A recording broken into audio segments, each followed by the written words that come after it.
So Steph Curry is shocking, pretty good at basketball.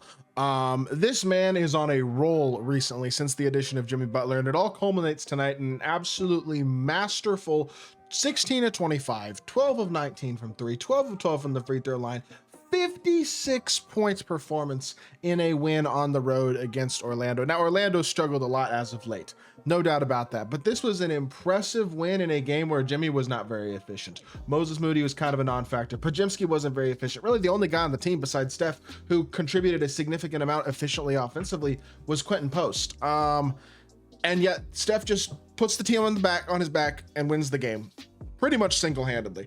And look, I think despite Jimmy not playing well offensively tonight, only scoring 5 points, there was a lot of positive to take away from tonight's game for the Warriors in terms of what Jimmy Butler is doing that is unlocking Steph Curry and making the Warriors look so dangerous over this past couple of weeks since that trade. So before we hop into it, would really appreciate it if y'all do subscribe, trying to hit the 2,000 subscriber mark on the channel.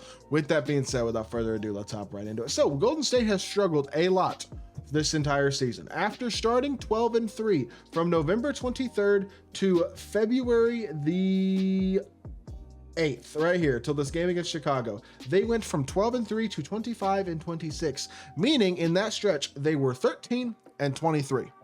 That is a bad basketball team. They have been, for a substantial amount of time, a bad basketball team. And then since acquiring Jimmy Butler, are now 7-1 with Jimmy, playing elite basketball. And most importantly, Steph's production has gone way up with the addition of Jimmy Butler, which is, I think, a huge thing to note. So first and foremost, you can tell, just look at the two games before Jimmy arrived. Lost to the Lakers, lost to a bad Utah team as well. Steph is 12 of 31 and 13 of 35. When Steph is putting up that many shots, that is a bad sign. He has to put up a ton of shots to inefficiently score 32 and 37. And you can tell things are clearly taking a toll on this Warriors team in a lot of negative ways. And since the addition of Jimmy, you have an efficient 34 points, a efficient 38 points, a not incredibly efficient, but not horrendous 25 points, an efficient 27. The All-Star game, I don't care. A efficient 20, an efficient 30, a fine 15 in a blowout win against Charlotte where he only played 24 minutes, and then 56 points on extremely high level efficiency tonight against Orlando, which means, looking at the numbers, Steph is averaging in his time with Jimmy so far this year, only an 8-game sample size, but he is scoring 30.6 points per game in 32 minutes a game.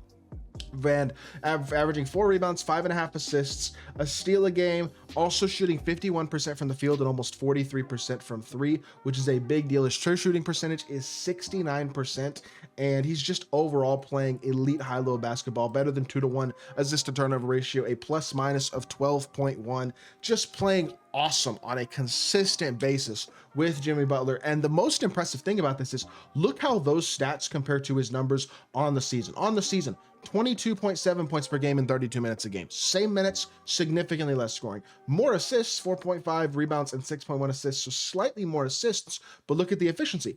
43% from the field versus over 51 now. 38.9% from three versus over 42.5 now. So again, you see a huge difference there. His true shooting is all the way down to 59.1 in games without Jimmy this year, whereas with Jimmy, he's at almost 70%. It's been absolutely night and day what has been able to do as of late with Jimmy. 2.9 turnovers as well to only 2.5 with Jimmy, and a plus minus of only 1.6 per game versus 12.1.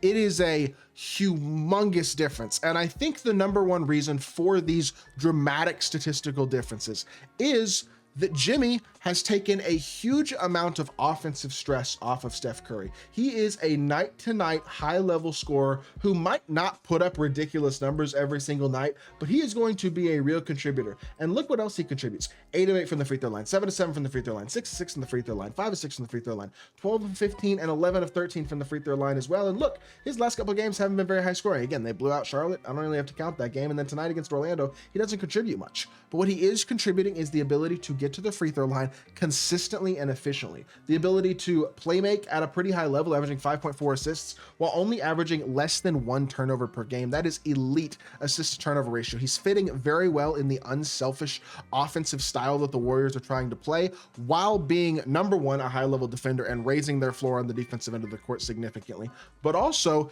ensuring that they are able to be way more efficient offensively because he provides the rim pressure that this team and this roster has desperately needed now, really for a couple of seasons. And it's producing a whole team absolute transformation. I mean, this stretch is from November 23rd to February 7th. So basically after their 12-3 start to the season for the next couple months, like I said, 13-23 in that stretch, a 115 defensive rating, putting them at 11th worst in all of basketball, and then an offensive rating of 110, which again is one of the worst in basketball in that stretch, bottom 5, with 5 just bad teams offensively. The Wizards, Nets, and Hornets, who have all been kind of tanking terrible teams, and the Magic, who have just had an offensive crisis for quite a while now. And then net rating wise, that again put them right near the bottom of the league, 7th worst net rating in basketball. Like, they were clearly playing with among the worst teams in the league over that stretch in terms of their overall numbers.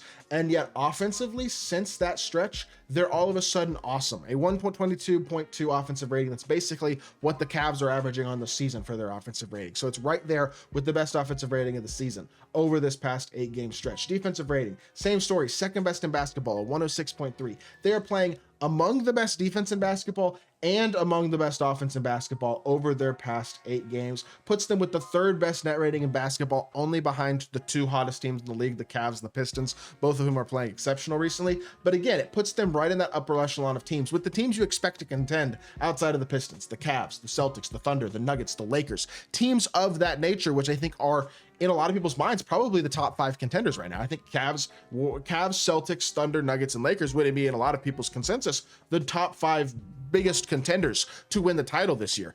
And the fact that the Warriors have been playing right among those guys now for the last 8 games, I mean, I know it's a pretty small sample size, but it's clear that Jimmy is unlocking this team really on both ends of the court in a way that they have not been in a couple of years now. It's been a while since the Warriors have had this type of opportunity. And I have to be honest, I did not see this level of impact coming with Jimmy Butler. I think I overlooked how good he still is, how impactful he still is on the defensive end of the court, and how valuable having a guy with the, even if you just want to use the term, let's just call it aura, like the aura of Jimmy Butler. The idea of Jimmy Butler is that's a superstar. We have to devote attention to him. That takes attention off Steph Curry. It allows Steph to rest a little bit more offensively. It allows him to pick his spots a little bit more, pick his nights, pick his moments, and perform at a higher level. And right now we are seeing it work absolute wonders on Steph's performance as of late. Those numbers do not lie. Going from 22 points a game to 30 points a game in basically the same amount of time while being significantly more efficient is extremely impressive stuff.